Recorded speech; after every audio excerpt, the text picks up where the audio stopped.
Watazamaji wa Uondo TV, hii ni Uondo Michezoni. Mimi naitwa Aidan Jeremia.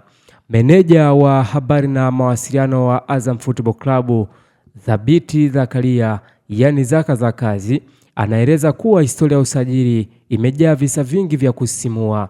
Anasema kuwa mchakato wa kumsajili Mrisho Alfan Ngasa mwaka 2010 ulikuwa na changamoto kubwa, huku usajili wa kiungo marehemu Patrick Mtesa Mafisango ukiwa moja ya vita kali kati ya Azam Football Club na Simba Sports Club.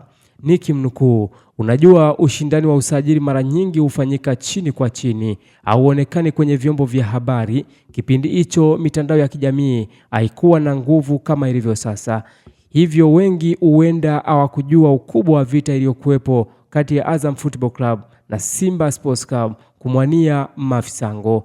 Kuhusu usajili wa Faisal Salum Abdalla Fei Toto, Zaka za kazi anabainisha kuwa ulikuwa mwepesi kwa sababu mchezaji huyo alikuwa tayari amemalizana na klabu yake ya zamani ya Yanga Sports Club, hivyo kazi yao ilikuwa ni kumsajili rasmi tu. Kipi ambacho amekizungumza huyu hapa Zaka za kazi? Fei sisi kumpata ilikuwa ngumu kabisa. Fei yani Fei tumempata kirahisi sana. Katika wachezaji ambao tumewapata kirahisi sana ni Fei. Kuna swala la Fei kugombana na Yanga. Hiyo ndio ilikuwa ya moto. Hiyo si hatuhusiki. Hao waligombana wenyewe.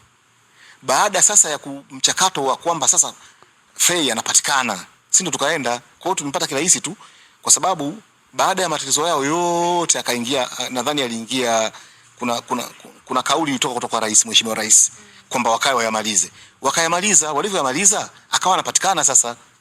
Kwa sisi tukaenda wakati wameshamaliza mambo yao, tukamchukua kirahisi tu.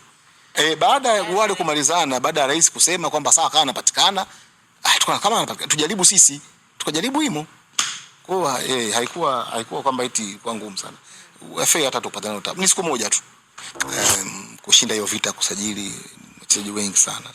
Unajua usajili wa Mrisho Ngasa ulikuwa changamoto kubwa sana 2010. Usajili wa Mafisango, watu wazijua. Vita Mafisango ilikuwa kubwa sana na Simba tunawania Mafisango. Kwa vita kubwa sana, ilishinda vita kubwa sana watu ambao hawezi kujua.